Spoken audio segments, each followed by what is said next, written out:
welcome back to the Maximum Cricket Podcast. My name is Munter and I'm here with Lugsy and Jacko once again. This is episode number 22 and we have a massive guest on the show for you guys. Current BlackCap Jacob Duffy joins the show to discuss his rise from a 17-year-old dismissing Kane Williamson on debut to realising his dream of becoming a BlackCap 8 years later. There's a bit in there for young fast bowlers on the struggles along the way as well. And then he joins us for Coach Corner to discuss death bowling and much, much more. We also have Snack of the Week, which is going to be a very important Snack of the Week as it will determine TMC's draft order for next week's podcast. Next week we are doing a massive 3-team snake draft to preview the T20 World Cup, the 33 best players selected by yours truly and voted by you. That's all coming up soon, but first sit back, grab yourself your favourite chocolate and let's chat some cricket. Yes Bank Maximum, the first of this contest. Oh, that is brilliant.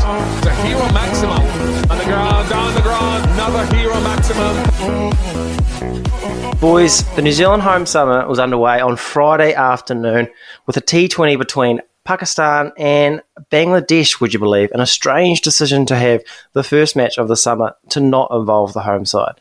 Pakistan were too strong for Bangers, making 167 with Mohammad Rizwan top scoring was 78 not out. There was a stat going around that Rizwan's average when he was last in New Zealand was 17. 2 years later, he's the number one batter in the world with an average of 52. Bangladesh got nowhere near that score as they fell 20-odd short. Yeah, and they were never really in it, to be honest. Saturday night, it was another convincing win for Pakistan as they restricted the caps to 147. And Pakistan chased it down comfortably, 4 down without 2 overs to spare. Babar Azam, 79 not out at the end. And tonight we have another Caps game versus Bangladesh. And as of now, Bangladesh are 61 for 3, just about 10 overs in. Obviously, this is by the time this comes out, you'll know the result. But yeah, boys, so very small sample size. What have we taken away from this tri series? Mine are pretty simple. Pakistan are good. New Zealand and Bangladesh are bad. Would you boys like to elaborate a little more? Yeah, pretty similar. I think this Pakistan side could be serious. Like they could be top draw contenders for this World Cup. I think they could be in the final, genuinely. I mean, as long as Rizwan and Bubba stay batting well, I think they've got the bowlers. Their batting's pretty good. Yeah, I think they're sort of just starting to wind into some real form coming into this World Cup. New Zealand, losing Daryl Mitchell was a blow to our batting. I think we just didn't quite get the side right again. And then, yeah, I think we're sort of limping into the World Cup a little bit. Mitchell's just broken his hand, but I mean he might cut that pinky off to play the World Cup. Jake Borum styles. Depending what. Yeah. And like Lockie's got his little strain. I mean Kane's still coming back from that elbow. It just feels like we're sort of limping there. Might not be a bad thing. We might sort of hit form at the right time, but. Yeah, with the way the big four nations are playing, it does make me a little bit nervous just at the moment. And then, yeah, Bangladesh bad, well said. Yeah, I won't expand too much on the Bangladesh of it all. I think they're quite poor. Let's hopefully we're not going to wake up in the morning, we've said all this and we've just been toppled by them. Yeah. But yeah, they don't look particularly strong. Pakistan are just, I guess, everything you hear about them is correct. They've got 2 of the world's best batsmen and their bowling attack's very solid. Just a very professional outfit at the moment. Sort of not a team that's done necessarily that well in New Zealand conditions in the past, but just looking very professional and a good put together unit. Rizwan and Bub are obviously just absolute standout. Good to see them both performing over here as well. With New Zealand, yeah, but I don't know if we'll put us in the bad category just yet, but I think Jacko hit the nail on the head there. It's not 100%, is it? It's not all clicking at the moment. We're sort of, even just like not even on the field stuff, but just like little things going wrong with injuries and then seem to be, as you pointed out, making a few wrong decisions with the toss. That's happened a few times now. It's just not all sort of flowing nicely at the moment for us at all. They just need to tighten up a little bit. Yeah, I just don't know if they know their identity. Like I just feel if you compare us to Pakistan, they're not perfect. They're not a perfect side. Like obviously the middle orders had their troubles, and that's probably one of the reasons why Bubba and Rizwan bat the way they do. Is obviously there's a lot of heat around their strike rates and stuff like that. But they have an unbelievable bowling attack. They know their roles, and they suffocate teams. And then with the bat, they've got two guys, like Crom said, they are two of the best batsmen in the world, like incredibly consistent. Like in a format where you don't see consistency to that level, and then they sort of they'll grind out a score, whether it be 150, 160, and then they've just got this really awesome bowling attack. They've got pace, they've got slow balls, they've got good spinners. I mean, they're a fantastic side. Whereas New Zealand, I don't know if they know what their best 11 is, how they want to play. Just felt like Williamson and Conway didn't know how hard to go, how early, and that sort of cost us, as well as obviously the toss. Yeah, it's a bit of a strange one, because we batted in a conservative manner, yet we were a bowler short. We had a long batting lineup. We just dropped a catch, which is great. That's another one. Yeah, that's just another thing that is to sort of add on to our issues at the moment is that's normally one thing you can sort of rely on with this side, is we're always a good fielding unit, but just a bit sloppy as well in that area. I think I guess Kane's a bit of a metaphor for the whole side at the moment. He just looks very just sort of in between and just a bit lost for what he's doing. It looks like he's maybe even just forcing things slightly, like really trying hard to be in and bat that 20 overs and be there right through the whole innings. But he's just getting out at the wrong times at the moment. He did look a little better. I'll give him a little credit. He did look a little more fluent. Like Conway, that's probably the worst I've seen him bat. He'll probably turn around and smoke it tonight. But if they're both struggling, I think that's a real issue. I don't think you can afford... Like, there was a real difference watching Bubba, because he's obviously a bit of a... I mean, I don't know. I mean, a noodler's a bit harsh, but he still scores quickly. Like, it was chalk and cheese, basically.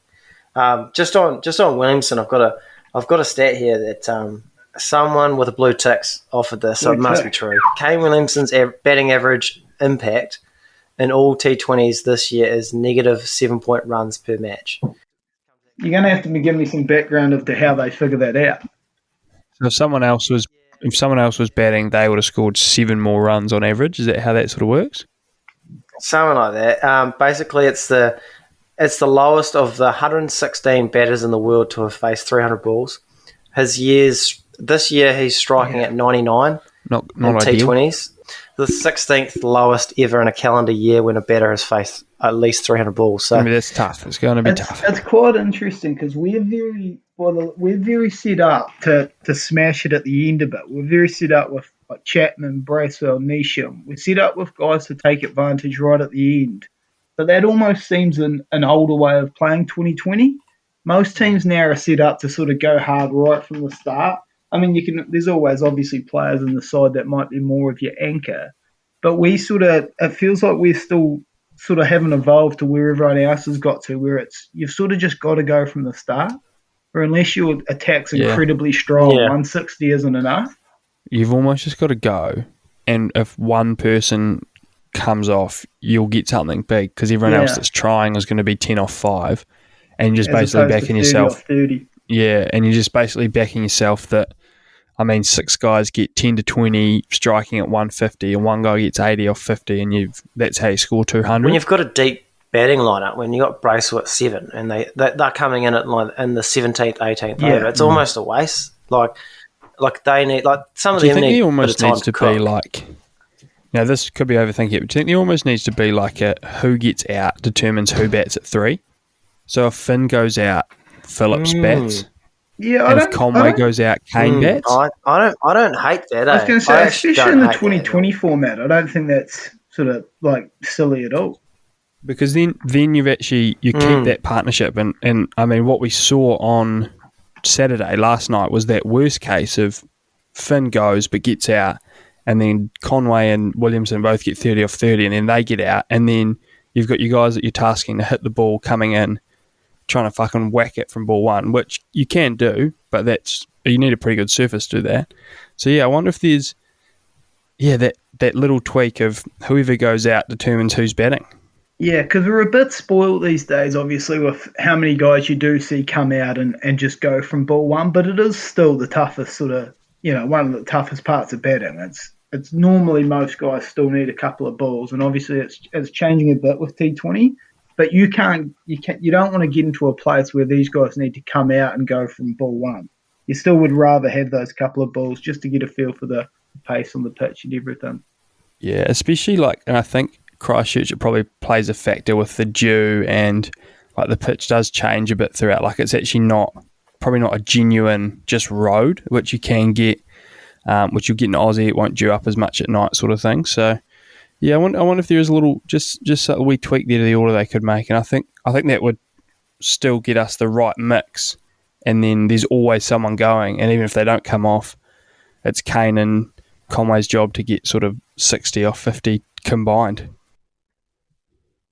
Yeah, I don't hate that. I mean, I guess it'd be hard pressed to see both Kane and Conway bat so poorly at the same time. I guess they are good players. I mean, Kane's been not poor, but struggling for a while. But I'd be surprised to see Conway bat with so little fluency. Just quickly, I think Lugsy, you mentioned it before. We didn't have an out or not out sort of plan, but there was a lot of streakers, a lot of streaking in that game. Not too sure what the old Red Badger up to. Really, really poor job from them as a security unit. They're going to have to really regroup and come back a bit stronger. But look, a lot of people like streakers. A lot of people dislike streakers. Where do we land? Now they're off TV, there's sort of less enjoyment for it for me. It's just a pain. The commentators don't talk about it. The TV just fucking shows a shit thing, or they go to highlights. It used to be funny for everyone.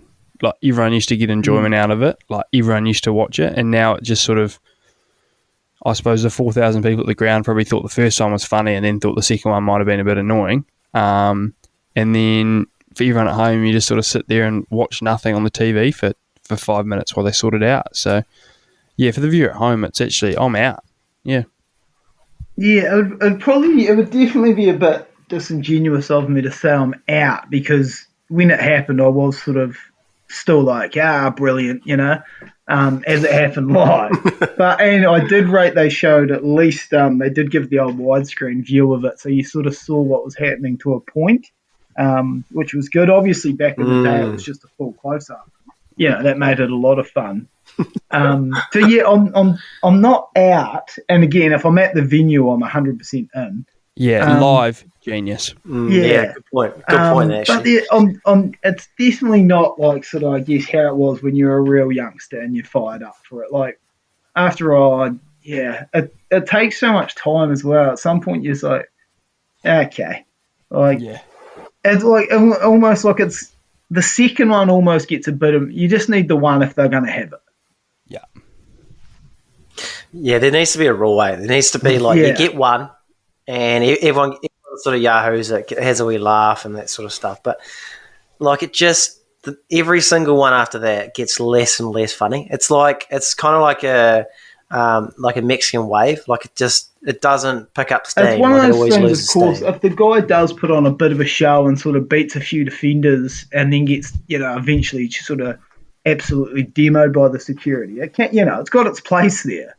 And shout out to a friend of the show, Harrison Jones, who from all accounts did one of the great all-time streakers at Molyneux Park, where sort of think he was quite injured at the time and sort of just walked onto the field, not at any great pace, without many security there, and sort of just had to trot off eventually. So, I mean, that's got its place, of course, to spice up a bit of a 50 over game where there's not a lot happening.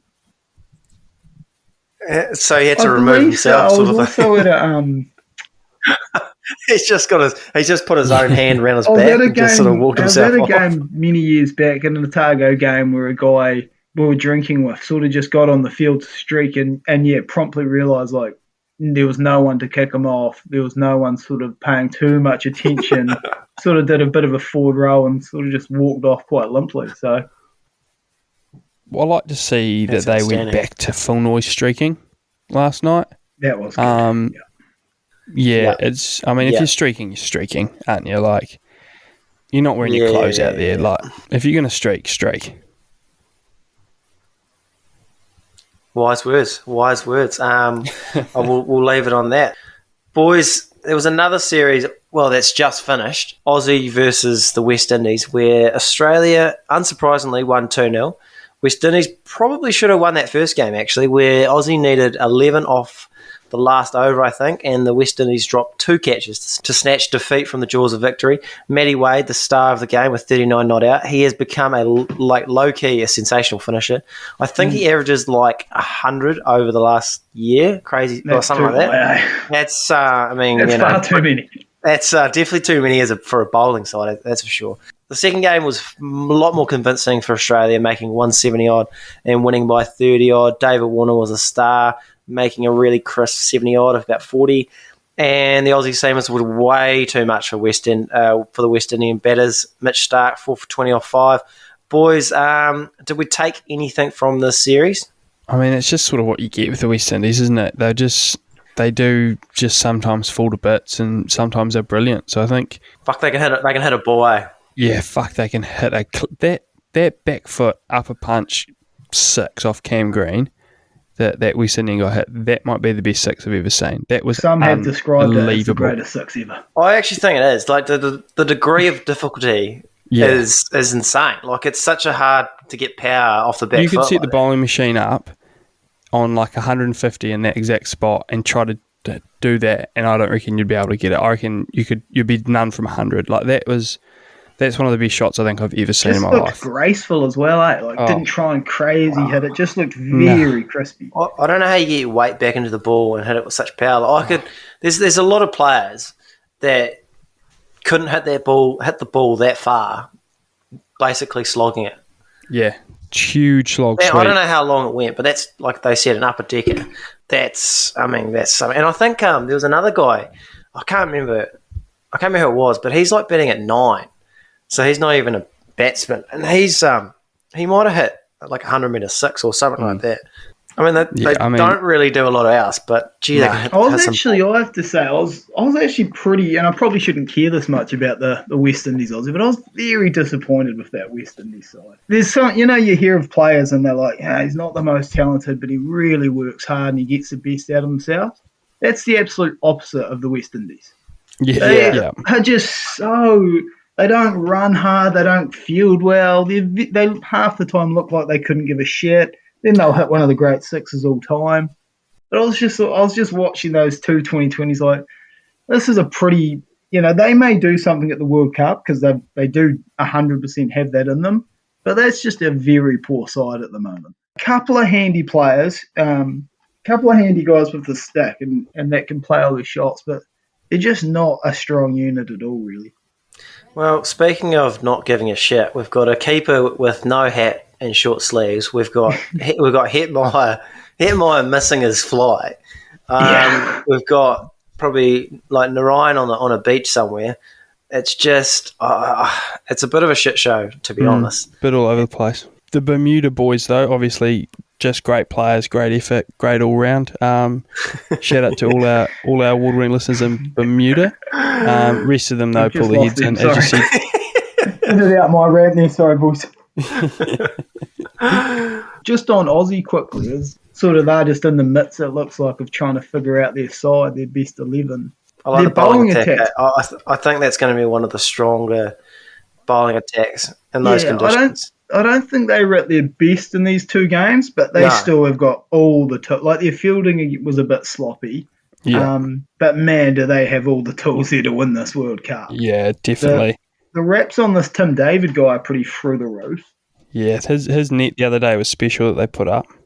Yeah, it is their best 11's going to be very interesting come game 1 of this World Cup. Interesting that Cam Green's still getting a run in that series. And Finch in the middle order. Yeah. That's that's got to mean something, surely. Cam Green's got to be at the World Cup, doesn't he? I don't know how they're going to... Stoinis must be getting ruled out, I reckon.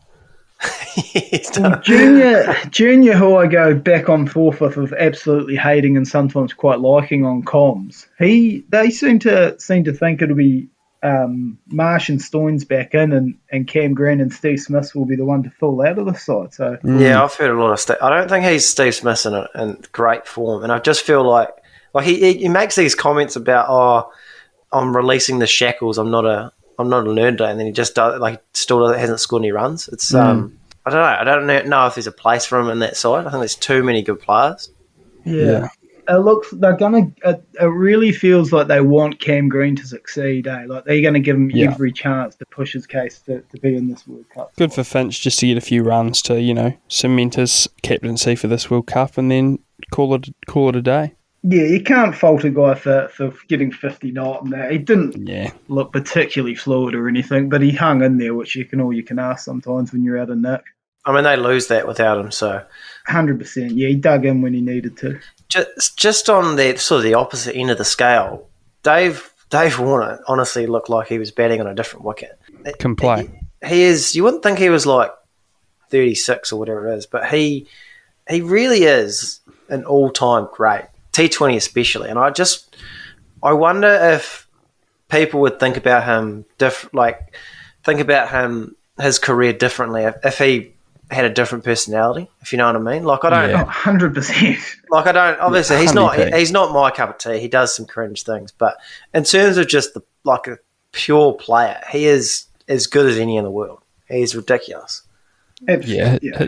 His striking ability has always been sort of top tier, and I think what set him apart as well was that he could take that skill and play test cricket with it. Like a lot of these long ball hitters or these big, look at Finch's foray into red ball cricket and at the test level, fucking disastrous.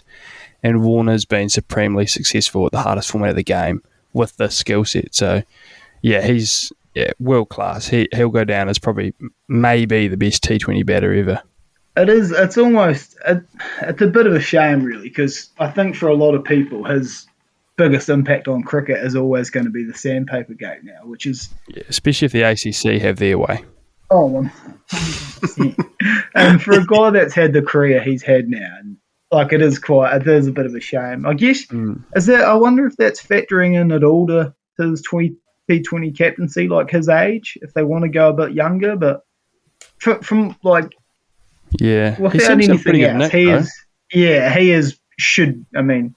There seems no better option than him to be the T20 World Cup. But that's the thing. What have we got sort of gap wise to the next T20 World Cup? It might be there's one every six months of this, right? There's one honestly. They'd have one every year if they could. Yeah, it's in February. I'd be up for all of them. Too. It's like a sevens tournament where they just go. They play 6 a year. Yeah, be a good circuit actually.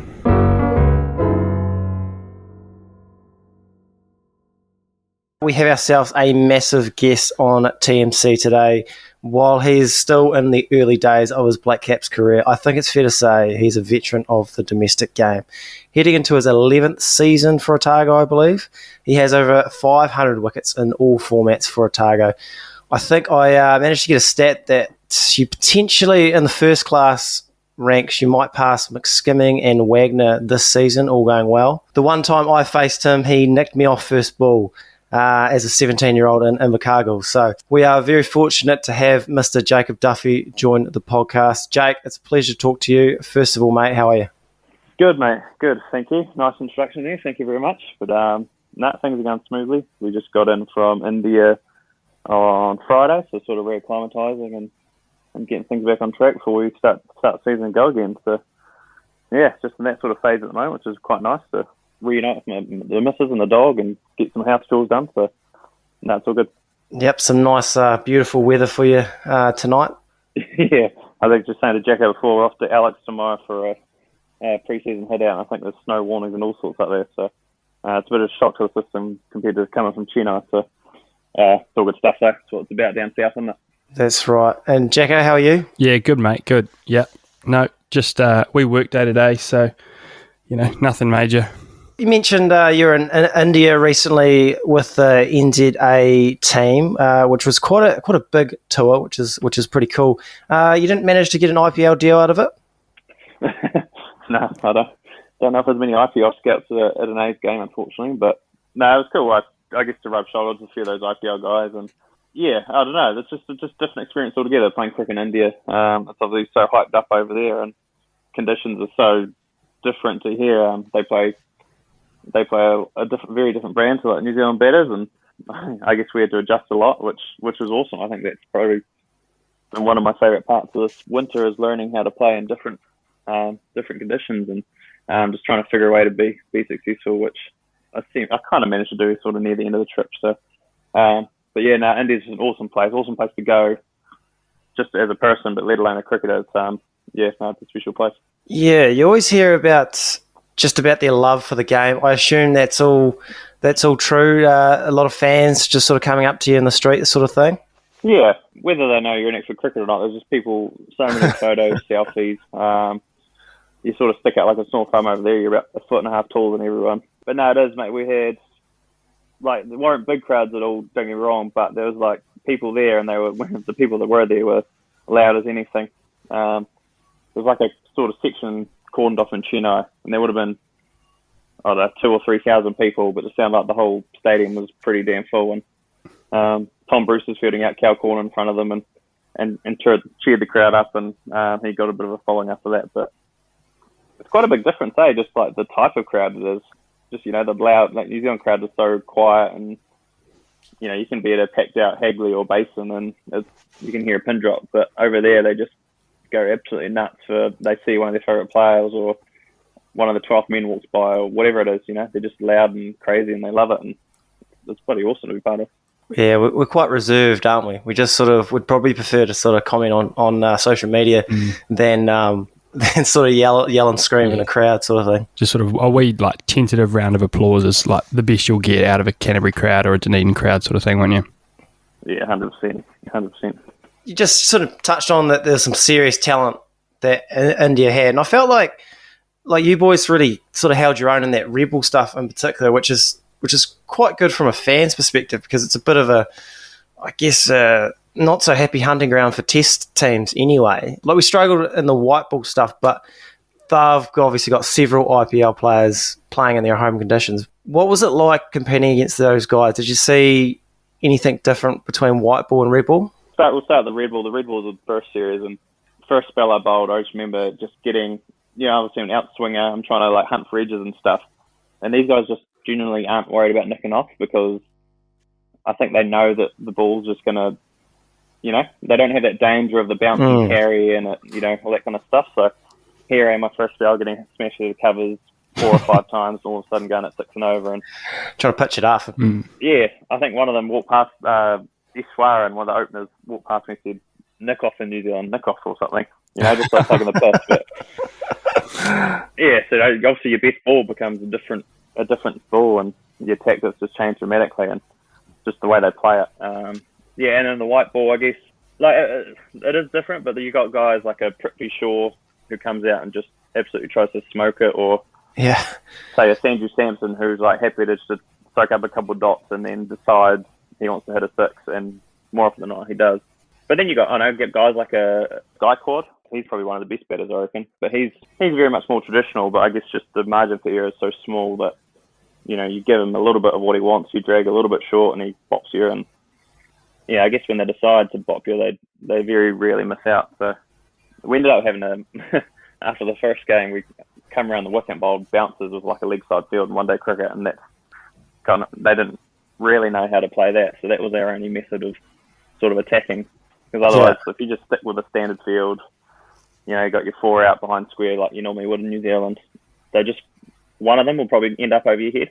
Because they can hit through the line, and there's low bounce, and, you can't get ball through tit height. So, round the wicket bounces was my play in the end, and, got a little bit of success, got a few wickets out of it, and just got a bit of a reaction out of them, which was kind of cool. Just going back to the guy that walked past you and said that snicks me off in New Zealand, did you end up getting him out? No, he got 100. Yeah, it would have been nice to get him out and say, like, that's out in any country, mate, like that sort of thing.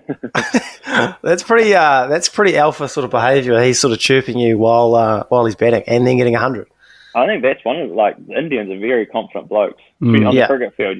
Like they're superstars in their like, you know, in their own country. So I guess that gives them a little bit of their confidence. But no, seriously confident blokes, but bloody good cricketers, I guess. Do you think that comes potentially from, like, they've obviously got a much bigger pool, so they've got to, I suppose, be that cream of the crop to get out of that pool of talent anyway?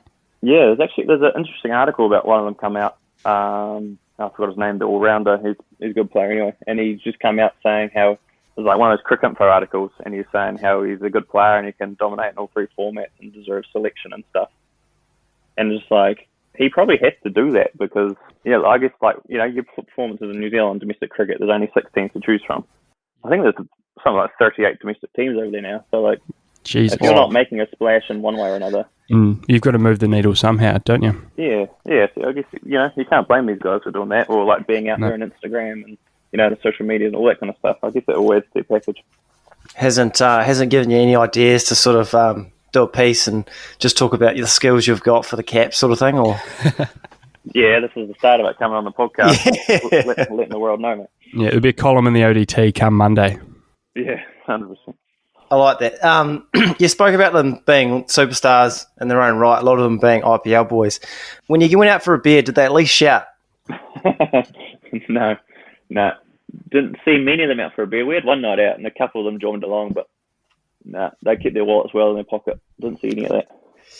Yeah, it's pretty poor considering there's probably a bit of a discrepancy between the coin and the IPL and a domestic contract in New Zealand. Yeah, it's not a probably. Yeah. And I don't think it's close either. No, a few of those boys aren't struggling. Before, Duff, we talk about, I guess, wind back the clock and talk about your career. Big question, divisive question first up. Mancats, are you pro or against them? Probably against. I don't know. I'm one of those people who sits on the fence, but I'm all for like a warning, say, and then if it's like ridiculous, then, you know, warn a guy, and then if he's still doing it, then okay, then fair enough, take it off. But no, I don't like what I saw. Well, without seeing the context of that situation the other day in the women's game, I'd say against it.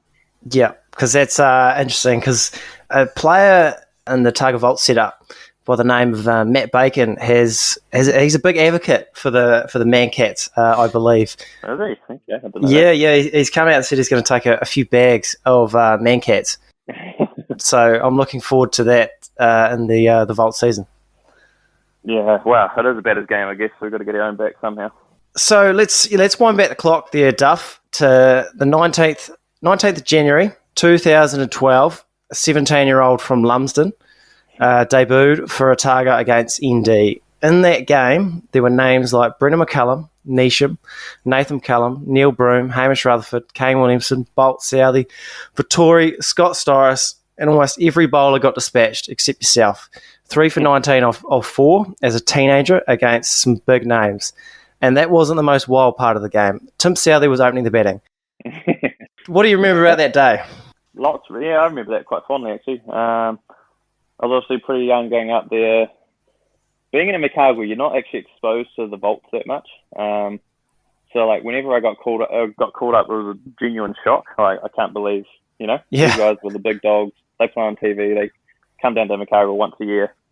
You don't actually see them that much, because I know, like, Dunedin kids, you can come along and netball and stuff, and it might seem a bit more realistic. So, when I was in that setup, it felt pretty crazy to me. And obviously, like, I was shit scared, nervous around guys like Baz and Broomy and Nathan McCullum and stuff. But no, it was epic. It was an awesome start. I don't know why Tim was opening the batting, but he did and chopped one up in the air, which was quite nice of him. But I just remember, like, looking back now, I just had no idea what I was doing. I literally didn't have a slow ball. I didn't have a plan. I just ran in and bowled, and got incredibly lucky that the lads hit the ball in the air. So I guess a bit of dumb luck in hindsight, but no, it was a cool experience. Yeah, shit. I remember I went to under-19 tournament straight after, I think it was, in Lincoln.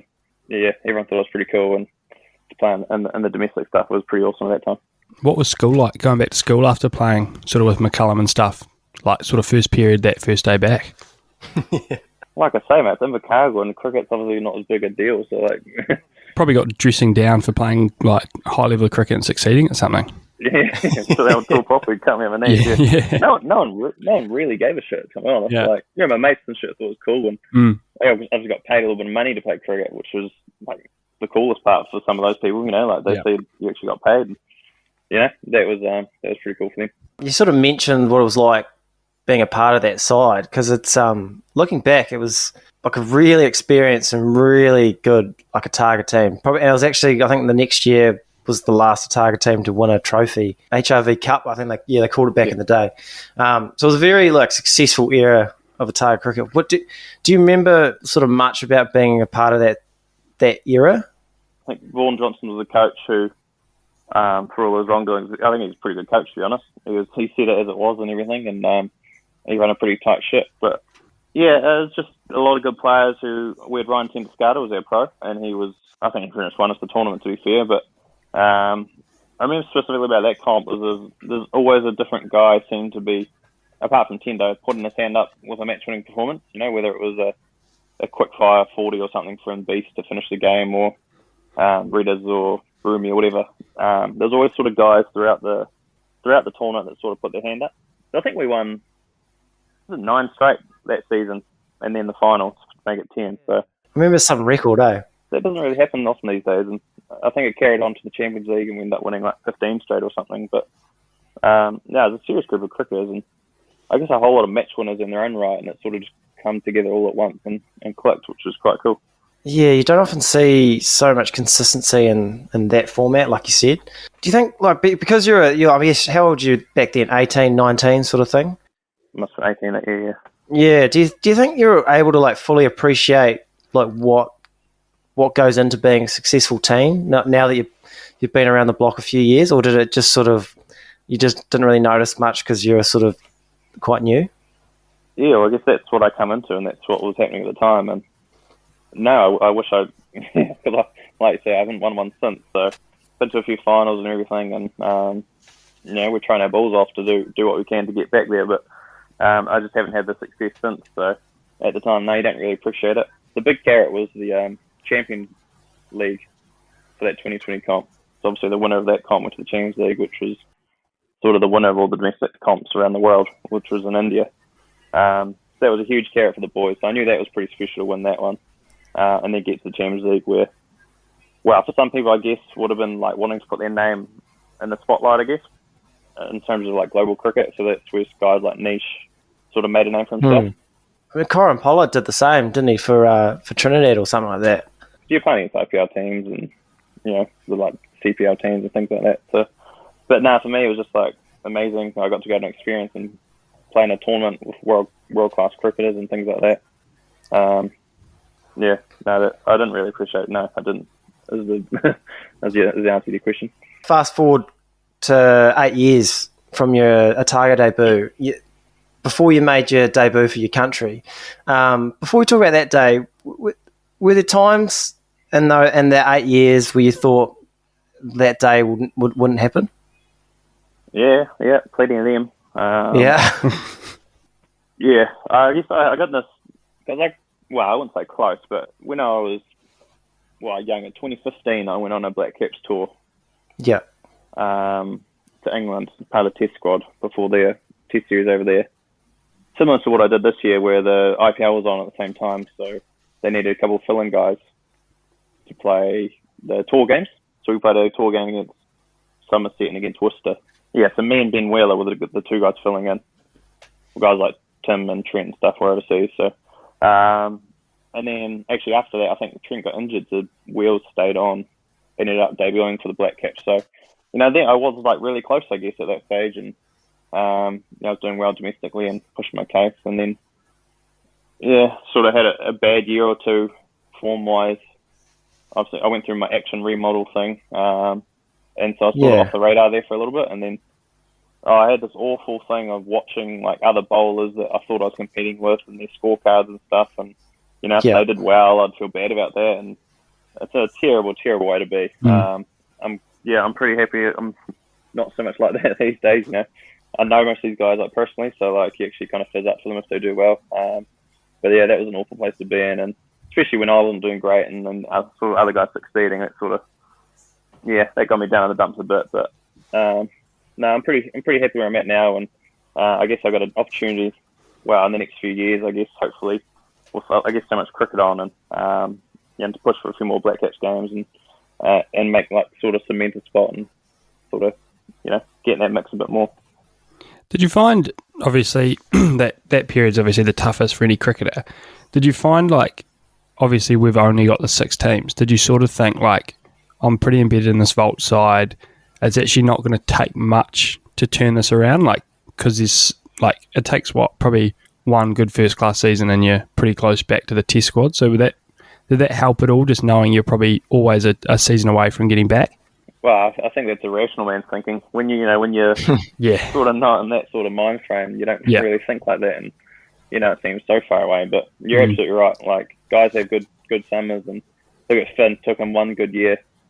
He was straight in there, and he's absolutely made the most of the opportunity, and he's like deservedly get to where he is. But before that, he honestly hadn't done a lot domestically for Auckland or Wellington. So. We sort of pushed out of Auckland there, wasn't he? They sort of... Yeah, exactly. So, it can happen pretty quick. And But no, when I was in that sort of mind frame, and it doesn't feel like that, It just feels like it's a long way away. And, I don't know. You're seeing other guys take bags of wickets and stuff, and you're battling away. Like, it's not a nice way to be. Yeah, and then inevitably a catch goes down or something like that, and you're like, fuck, why is this happening? Also, if you're playing your cricket thinking about selection and stuff, that's not a good way to be either. Nah. I've sort of come to learn that a little bit too, and you just want to, like, if you do well, sort of take the numbers and things out of it. You're just focusing on doing a job, and that's a good way to play cricket. It's more fun, and generally you do better anyway. So yeah, that's a good message, because I guess like a lot of it is sort of right time, right place, isn't it? Yeah, mate, that's been my winter, right time, right place. I went over there as part of that extended Test squad, and then I got picked up with Kent because they were short on bowlers, and I just happened to be there. So, I was a cheap overseas, effectively.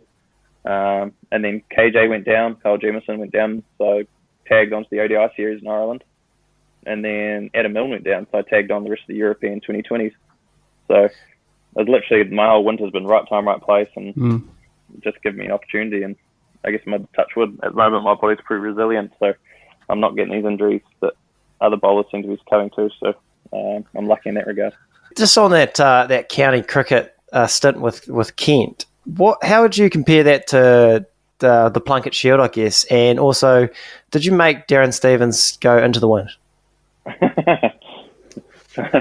So unfortunately, Steve-O was injured. He is actually a bloody legend. I didn't know what I was going to expect out of Steve-O. I thought most 40, well, not that I know any 47-year-old cricketers, but most older cricketers get pretty bitter and cynical in their old age. But he absolutely loves it still, which is quite incredible. I suppose you got to if you're still playing at 47. But the experience in general was it was so much more different than I was expecting. I guess you saw it in the New Zealand Test series. Like, the guys couldn't hold an economy rate, The pitches were so slow. Obviously, Bears will come about, but I think my best run rate for any of the innings I bowled was about 4, just because you don't have that pace and bounce to bowl a channel ball that gets left, because that channel ball becomes a cut ball. So I got to a point where I was bowling, if I didn't have a deep point, I felt pretty vulnerable, which is weird because I'd never have a deep point at home in New Zealand. So I guess adjusting to those conditions. The Duke ball this year was a little bit funny too. Hasn't sung in past years, which obviously took away my major strength, which was pretty niggly. But it was awesome experience. Like, I don't think it's any. Well, to be fair, I played against Gloucester, who was the worst team in Div 1, and against Surrey as well. So Surrey ended up winning it, and they were pretty bloody awesome. Some serious talent in that team, but nothing out of the ordinary, crazy, special, like, talent or skill-wise compared to what we got at home. Just different, real different. What is the sort of around the cricket setup like? Compare the tees at the let's say down at Uni Oval versus the home ground at Kent. Important issues here. Yeah. Yeah. You're right. There's a lot more money just involved around the whole setup in general. So I guess, well, for example, we played a game in the Oval and there would have been 4,000 or 5,000 people there open for like a 4-day game. Shit. Which is like, you'd be lucky to get 4 or 5 people at Uni Oval. So yeah, I guess they got a lot more money coming in. So, there's a cafe on the ground which is open like during games, and you're right. You get breakfast. You don't get breakfast in New Zealand, so you get breakfast, lunch, and dinner, and they're all pretty bloody nice. Like, they've got a team chef effectively. No, it's proper setup. Just everything around it. there's just more money around the game. Doesn't make the game better itself, but it feels a little bit more almost professional in a way. Just a little bit cooler and nicer, I guess. But I don't think it helps the cricket national, to be honest. And kit day at Kent was good. What sort of kit do they give you? Kit was right. Yeah, what is it? There's that Castor brand. Oh yeah, nice. Yeah, Ooh, yeah. That's coming in quite. They do some good kit actually. And Yeah, I like it's a it. decent kit. I should have a nip rash off the playing tops though. So that was. And I Big to be written about that one. Yeah, that's the worst. Surely that. How does that get through R&D? Seriously. It's a minimum, eh? Yeah. And I was actually my numbers were taken too, so I was going to try 99, but the guy Barry, the kit man, had run out of 9s, so we gave him 12 instead. Yeah, 12, not bad. okay. Bit of a dagger not to get a number you like, but Yeah, that's all good. yeah, free kit though, isn't it? Guess so. Yeah, I suppose they paid you too, so a couple of bonuses. Yeah, that was good. I was actually on I ended up getting it was the first time I've ever had I got £100 per wicket was a thing. Oh yeah. So I've never had an incentive for performance before. You know, obviously here we just get match fees and retainers and stuff. Yeah. I got a match fee, but that was on a topper, which was a weird concept for me, you know. So Yeah, because they don't really do the match fee over there, do they? No. A bulk of the contracts are like an annual, just you get your monthly sort of check, don't you? Ah, right. yeah, so they negotiate 3-year deals and things like that. It's a little bit more. Well, that's again the professionalism, I guess. Yeah. Yeah, so you got guys on 3-year deals and 5-year deals and stuff, and then they have performance, I guess, top ups and bonuses and things like that. So As opposed to that match fee structure. yeah, that was a weird. You see a ball go in the air and a little part of you thinks there's £100 just floating there. Yeah. Yeah, do you spend that while the ball's in the air, or Is that why the economy rate was on the high side? You're just searching for wickets, was it? Just absolutely hunting poles, yeah. yeah? Then Glenn Phillips was just cutting me off full stump every time. Speaking of Glenn and the sort of Black Caps sort of setup, the day you made your debut against Pakistan in 2020, I'm going to assume that you remember that day pretty fondly and quite vividly. Yeah, I do. Perfect sort of day, wasn't it? For a man of the match, too easy. Yeah, it was, mate. It was crazy. It was just all the stars aligned and, shit went my way, which was quite nice. I just remember I was bloody nervous, the one thing I was worried about was that because I kind of stopped getting nervous in a way, I guess, playing for Otago. I guess I'm in my comfort zone there. And then I was worried about what actually happens when I do get nervous, am I going to be able to release the ball? Am I going to, all those stupid thoughts go through your head. I didn't actually bowl that well, but they just, got a bit lucky and a few guys chipped in some in the air and stuff like that. But it was an awesome day. My family was there. My partner, my mum, my brother and everyone. So it was awesome having them there. And, Eden Park felt like a pretty big occasion. It was a pretty special day. What about that catch or the almost catch? What do you? How close were you? How close to pulling that in were you? Yeah, I reckon if I tried to bluff the cameras or something, I could have got away with it. But I think you can tell. I just knew something you got to win. It was the tiniest win nick. It was like my knuckle. Yeah. It was an absolute tiniest nick of the boundary rope. So again, shit. I don't know. Someone's looking out for me that day because shit just like that just doesn't ever happen, and it just happened to happen that day. So it was pretty cool. No, it was pretty special. And I guess you spoke about the occasion being at Eden Park, and I think there would have been a decent sort of crowd. What was the biggest sort of step up from, I guess, a Super Smash game for Otago to an international game against Pakistan? Yeah, well, the hype around it's pretty crazy. Obviously, Auckland, Eden Park, there's media and everything. You're in your own room. Well, it sounds silly, but you're in your own room in the hotel, and you're sitting there thinking you got a lot of time to think. At least you got a roomie, you got some shit talk to you can do with your mate. But yeah, sitting in your own room, and half the time you're wondering if the other guys are out for dinner, and if you've missed the invite or whatever, things like that. FOMO. Yeah, just check the group chat and whatnot. Yeah. Obviously, it's probably I put a lot more effort into the preparation and scouting and stuff. But yeah, at the end of the day, I don't know. It's just it was another cricket game. I was a bit nervous about the whole Eden Park thing because it's obviously pretty small boundaries and stuff. But yeah, I guess the more and more I play, yes, there's some bloody good cricketers out there, but they're still just they've got their own battles they're fighting as well. And on anyone's day, anyone can take down anyone sort of thing at that level. So yeah, I don't know. I'm realizing, like, I guess, and more in the past year or so, like, you know, I kind of do belong a little bit. You know, I can find a way, like, against some of these awesome Indian batters in India. I managed to find a way to make them uncomfortable, which, like, Yeah, nice. just things like that is, like, you know, realizing that I can do it. I guess it's the same from the whole Southland thing, eh? Like, when you come from playing for Otago, it felt like an absolute stretch for me. So then, obviously, playing for New Zealand, similar sort of thing. To feel like you belong is quite a nice feeling.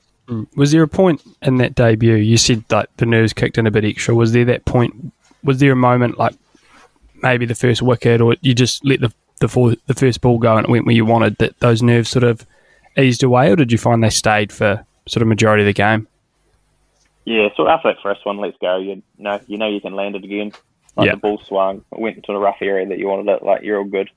I actually found like once I stopped bowling, I started to get nervous again in the field because you just didn't want to screw it up. I just remember wanting it to be over after that. Yeah. Can only go downhill. So yeah, not your main job's always going to actually be the worst part, isn't it? Yeah, 100%. Once you're bowling, you sort of, that's what you've trained so much to do, isn't it? Yeah, I actually did drop a catch that day, but I think people seem to forget it because there was, you know, got a few poles and took that almost good catch. So yeah, I remember feeling just I wanted to be over.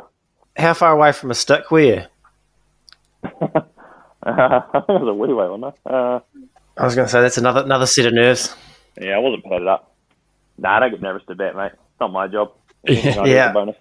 Yeah, all net positives with the stick, isn't it? Yeah, 100%. Starting today, you will play like winners, act like winners, and most importantly, you will be winners. If you listen and learn, you will win basketball games. And gentlemen, winning in here is the key to winning out there. We've got a few sort of Coach Corner questions lined up from the listeners, which is pretty cool. Thanks to the listeners, of course. And we wanted to sort of lean on questions around sort of death bowling, but just you can take it sort of wherever you want to go. And there was two reasons really. One of them being I was listening to a recent podcast with Mike Hesson, and he labelled you, Jake, as the best death bowler in the country, which I'm not sure if it's just Otago bias, but that's pretty high praise nonetheless. Yeah, shit. Didn't know that. Yeah, you didn't know that one, so No. they'll hopefully give you some confidence going into the season then. Yeah. He's at Rajasthan, isn't he, Hesson? Yeah. Yeah. It's I think he's high up on at RCB, isn't it? Yeah, hopefully he shares that with his boss. Yeah. Yeah, I like that. And the other reason, of course, is the Twitter parody account Dr. Death 32, which is honestly some of the funniest tweets I've seen in the cricket circles. Obviously, it was run a while ago by some of the older Volts at the time. I had a few gems like a couple of my favourites here. Congrats on the career, Ian Butler. If I have a career as good as yours, then I clearly haven't reached my unlimited potential.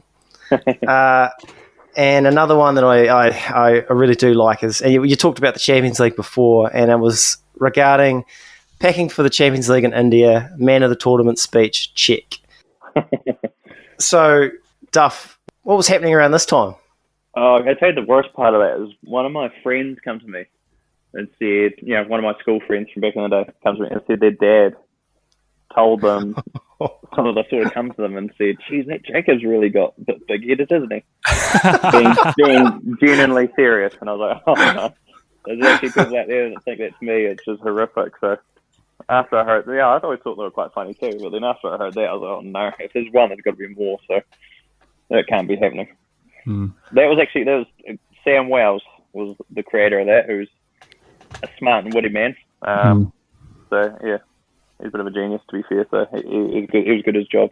That was very outstanding. So I do have a couple of actual questions from the listeners. The first one is, what does it say? When you're at the top of your mark, how do you stay calm and in control when the batter is on top? Like, let's say you're bowling at the death, you're at you're a set batsman. 80 or 40. What's your thought process? Good question. So I sort of, in my head, I've only got really 3 or 4 different sort of sets of plans to go with in terms of field sets and then the balls that go to those fields. So you obviously do your scouting and stuff, and especially in New Zealand, you know guys' strengths pretty well. Or sometimes you're playing on the edge of the block or something, so it kind of tells you, if you've got a short side, that you have to go to one of those fields, say a leg side field or a wide hole, or whatever it is. So, so in my mind, I'm thinking, okay, what's the right plan for the situation, and for this guy on this pitch and this ground? So I've sort of got 3 or 4 options, whether it's a spinner's field, which means that fine leg and third man are up, and so I've got everyone in front of square, or I've got a wide hole field set, or I've got a leg side field set. Those are my options. Like, those are, I know them very well. So, and what balls I can bowl to them. And then at the end of the day, after that, once I've decided that plan, normally each of those plans have got 2 or 3 balls I can bowl to, because you don't want to be the one ball plan. Then it's just about executing, and then if you execute and he still gets you, then I'm pretty okay with that. I think that's something I've sort of grown to learn, is that if I'm putting my plans out there and I'm executing and still getting hit, I can review the plan later, but I'm happy I executed, so whatever, he can have it. If I'm mis-executing, that's a bit of a problem. Then I've got to sort of change my plan up and find something that's working on the day. But it's kind of part of the game these days. Batters are getting good, and 2020 and stuff just making everyone bloody whack it. So you've just got to be able to take the heat and get hit every now and then. So everyone else is. So if you have a bad day, then who gives a shit, really? That's sort of my mentality. It's, you're hiding to nothing sort of thing at the top of your mark, where sort of the batters expected to sort of win that battle most of the time. So that's quite a good good way of thinking about it. You talked about when you're setting a field. So what's the sort of balance between sort of setting a field between, like, if it's too obvious to the batsman and then they know exactly what you're doing, to like bowling to a set field? Is there a fine line between that? There is, but I think most fields you like to think you have a couple of balls you can bowl to. Yeah. If you've only got one option, because then you're right, your batter knows them exactly as is. The only time I'd say when a batter is really on top and he seems to be hitting every single one of your options out of the ground, then you just got to go, okay, I'm going to go with this field, and he knows exactly what I'm bowling. But if I hit it, say a wide Yorker field, right? You got no one on the leg ball, hardly anyone on the leg side. If he's absolutely creaming you on every other option, then I just got to. That's the only time I'd bowl like sort of a one ball field, and then it's just you versus some execution versus execution. If I hit, then he's going to get one. Nice. So we have, actually, that's a good sort of segue to another listener question, and he wants to know who's the hardest player to bowl at, and I guess it'd be. I would imagine it's someone that's put you in that sort of situation when they're hitting absolutely everything out the park. Yeah. This is actually, I was thinking about this the other day when you guys were doing your draft. I was on the bus on the way to one of the trainings or something in India. And you guys were doing your draft and stuff. It was good content, actually, guys. Appreciate that. Yeah, thanks for that. You guys should actually do a snake draft, actually, I think. So you have one pick each sort of thing. And, we're going off track, but... Stay tuned, Duff. We do have one on the pipelines, hopefully. We've got a big one for the World Cup, actually. Oh, nice. Might get you in as a guest draftee if you can. Yeah, that sounds good, actually. Finn Allen, you reckon? Anyone that just doesn't give a shit, I reckon. It looks like he doesn't give a shit. When he bats, so he comes out and swings from ball one. It's slightly annoying to bowl to. Like they can just, any ball can go. Like you can bowl your best ball and it can still go. So a guy like a low-key bloke, like a Custody Clark from ND, he's sort of that same mould, whereas obviously not quite as skilled, but he comes out and just swings from ball one.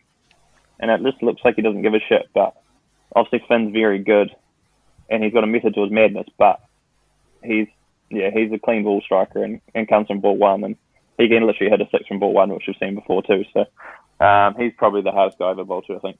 Yeah, no, good. That's good to hear. Obviously, we're big Finn Allen fans on this podcast.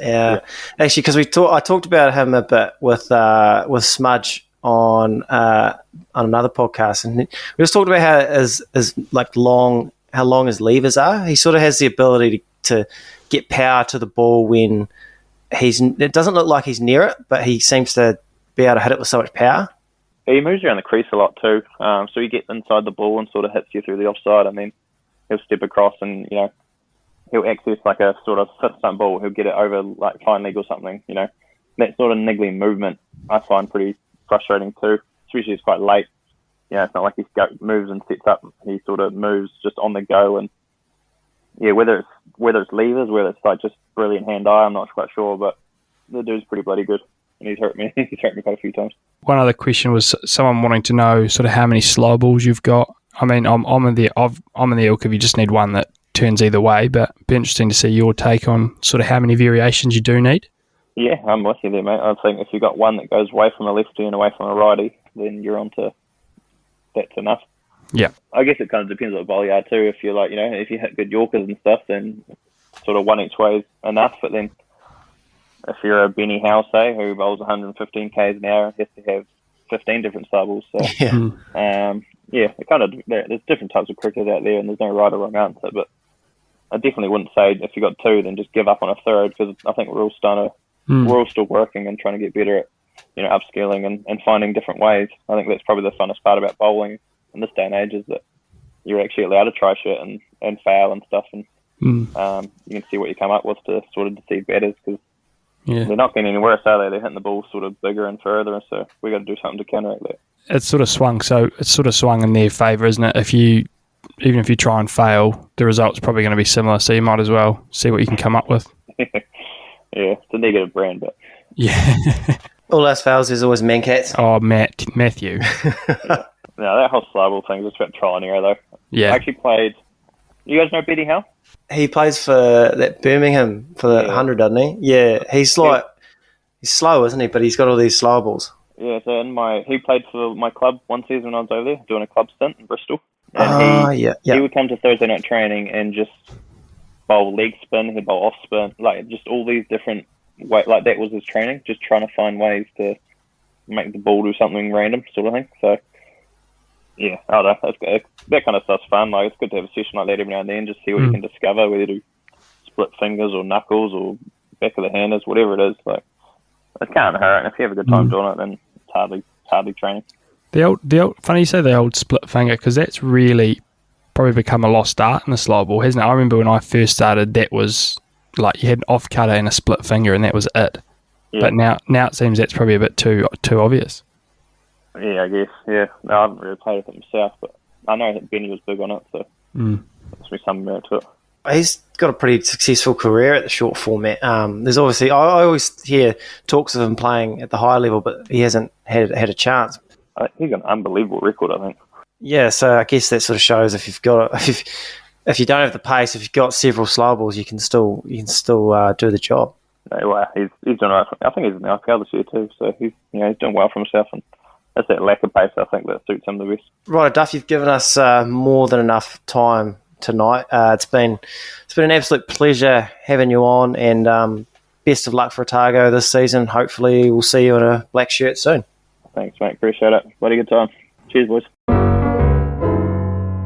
Okay, so last week on Snack of the Week, Ice Cream Edition, it was Lugsys Memphis Meltdown, which took the W, although it wasn't the boys' favourite going into it. I wouldn't say we were totally surprised of its victory, but I tell you what did surprise me, though, was that a banoffee pie trumpet got the same amount of votes as a jelly tip trumpet. Really sort of, as a jelly tip advocate, it kind of shook me a little bit, made me sort of revalue my followers. Shook me. Yeah, I must say. So I might have to have one this weekend, just to see what the hype is. Lugsy, we'll start with you, please. Your take on the results. Good result.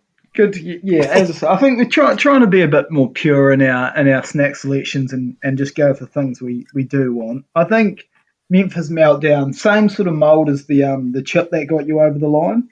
Just sort of quite ingrained in the New Zealand culture, the old Memphis Meltdown. So I assume a lot of people sort of just went with the one they knew there, and that got me over the line. This week, chocolate was finally able to get a run after weeks of silver medals. Biscuits feels like it's destined to stay in this poll for a while, I must admit. But I was personally just a little bit disappointed Slice wasn't able to get over the line, as I was really looking forward to a good slice this weekend. Bit of baking around the house. Yeah, although to be fair, like I'm an adult, so I can. If I want a slice, I'll have a slice, sort of thing. Yeah, So it's up to you, mate. You can don't buy some let slice. anyone tell you when you can't have a slice. Yeah. You've got a big boy job. You can go to the supermarket and get a wee slice. yeah. I'll start with myself. So, like, I must admit, I wouldn't say I'm a massive chocolate sort of a guy, and I sort of stood in that chocolate aisle in Pack and Save this afternoon. I actually wanted that Hazella, as apparently it sort of tastes like Nutella, but it's I couldn't find it, and then I looked at the rest of the blocks, and it was a rare warm day in Dunedin, and I just felt like a block was a little too much for me. So Was it a Dunner's Stunner, was it? it was a Dunner's Stunner. I tell you what, it was. It's been a good weekend actually. Just down to St Clair for a snap? No, unfortunately, no. I had work today, unfortunately, but that's all right. Maybe during the week. Yeah, it hurts. So I've gone for a wee Kit Kat chunky. One of those. How big are these bars? Fuck. 50 sort of grams. 3 segments. Yeah, 50 grams. 3 servings, they reckon. Which I'll tell you what, I've already had 3 servings, and I'll be having another 3. Yeah, we have another 3 after this. That's for sure. And just a segue on the whole fucking confectionery industry as a whole, that's 1 serving. Who's sitting there? Who goes? Oh yeah, look, I'll just have fucking a third of my Kit Kat chunky, and I'll leave the other 2 for next week. Like, no, a bar is 1 serving, and you need to put the calories on just so I know how much of a scumbag I'm being. It's breakfast, lunch. Yeah, I don't want to times it by 3. That's poor. The confectionery industry, you've been put on notice. Yeah, you're on blast. Yeah, Jacko, what are you running this week? Yeah, so Hazella, very, very close to doing the rounds for me. Again, it is, and I mean, I don't want to spoil it for someone else, but it's one of the great chockies, one of the great additions from Whitakers.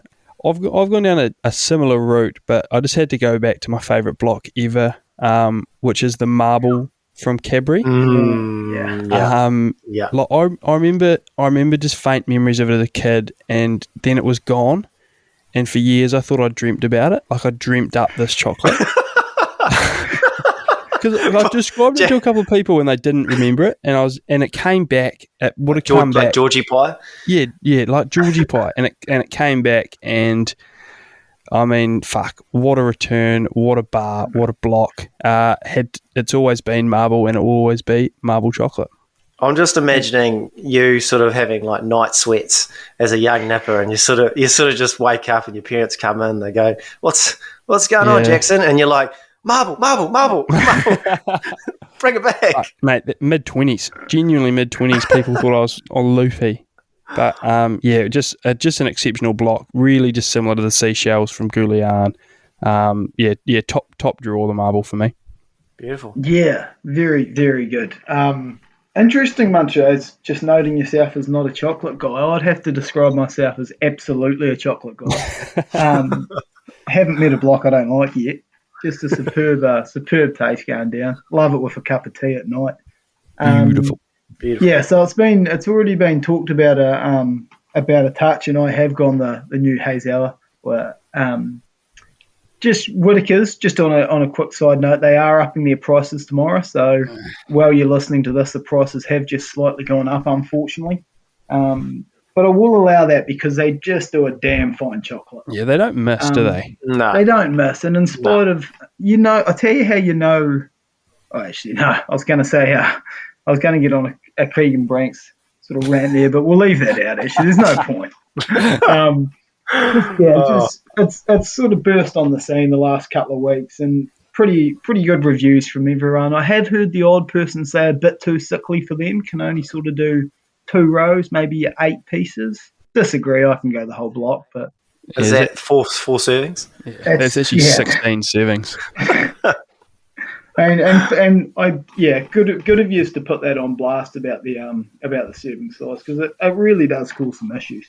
And everything should just be the 1 serve, and this is how many calories you're getting. Because I've got people running around thinking they're actually doing quite well on their diet. And I'm like, pal, you've got to times that by 8. You're eating all your calories with those couple of blocks. Well, I've just had a family pie for dinner. That's a rogue choice. Yeah. Well, it was split. It was split between me and the wife, and it's crazy. Like to think, there's no way that feeds a family. Like I don't know what.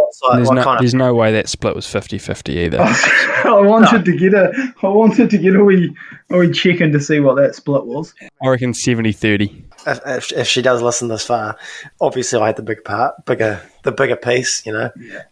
And then you hand them the smaller plate, the smaller plate, and you keep your plate sort of hidden, or you might have taken a wee nibble of it, so you can't actually tell that it's bigger, but hide a bit beneath some salad sort of thing. Yeah. What are you doing? Are you just running pie on the plate, nothing with it, just a bit of sauce, or are you trying to jazz it up and make it some sort of meal? We had a bit of salad with it, just a bit of salad from the deli and pack and save. Yeah, not straight, but it actually wouldn't have been enough. Like if I had no salad, I would have had to have the whole pie myself. That's the whole family pie to myself. You running a sauce with that, or? I didn't. I'm not a sauce man myself, but very interesting. I'm no sauce either. Funnily enough. Wow. Yeah. I could probably. I mean, we could do snack of the week sauces, and I'd be very happy. I think sauce is unbelievable. Yeah, condiments right up there. Mayo comes in one. Yeah, what about garlic aioli though? I was going to say I'm probably aioli. In New Zealand. Okay. Fuck, aioli's popular. Yeah. No, barbecue sauce for me. I'll tell you what's a lovely change up, and I mean we might cut this part of the pod out, but we're going down on a huge tangent. Yeah, I was going to say this pod's going to be about an hour and a half this week. Yeah, when you get no one's gravy, making it to this. Yeah, this is not. When you get gravy with your hot chips, at the pub, just over the side, beautiful. Yeah, because invariably you get gravy with your snitty and then you'll dip your chip in anyway. So 100%. There's no reason why they can't just come with all your chips as well, like it does in pub form. Joe's Garage very famous for doing a little gravy there on the side. We're really sort of putting the food industry on notice during this cricket pod. Probably a bit. Lucky we're putting this at the end now, so the cricket listeners can get the cricket out of the way and then just shut us off. We wouldn't mind a wee snack sort of sponsor if they are listening. Maybe Griffins, Arnott's. Well, it's the only way we'll be talking about Bickies. So you want Bickies on? You know what to do. Griffins, reach out. 100%. Righto, we'll call it a day, I suppose. This is getting outrageous. So righto, so that's us for another week, team. A massive thank you to Jacob Duffy. A big thank you to Lugsy and Jacko, and of course, thank you to our listeners for continuing to rate and review and listen to us talk. Well, a bit of shit, to be honest. Let's be real. You're helping this podcast grow like you can't even imagine. If you want these podcasts early, check out patreon.com/maximumcricket. Otherwise, boys, have a good week and we'll catch you later on for the big draft. Thanks, mate. Yep, bloody good. Another just huge shout out again to fan of the show, friend of the show, Jake Duffy. What an interview. Hope the listeners enjoyed it. Awesome. Can't wait to listen to South that one. So, yeah, thanks, boys.